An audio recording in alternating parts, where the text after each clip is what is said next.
In this position, Bobby Fischer played bishop to e6. Now, if this is the game of the century in American terms, this is the move of the century. What a move. Donald said, well, damn, let me just take this queen and see what happens.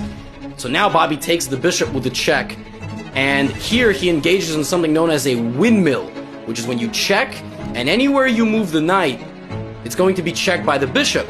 So first, he takes the free pawn, then he goes back, and he checks this way, and then he takes the bishop first to create a threat on the rook and the queen. And then once the queen moves, he plays rook a4. He still doesn't take, because he wants to guard everything.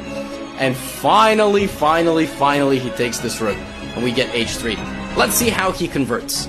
Rook takes pawn, king moves to h2, knight takes pawn. He's picking up pawns like it's, you know, candy that is falling out of a piñata. Now we get a simplification. The rooks get traded. This is a big benefit for Bobby, because by just trading off one of White's only 3 remaining pieces that can fight in this game, it's going to be to his benefit.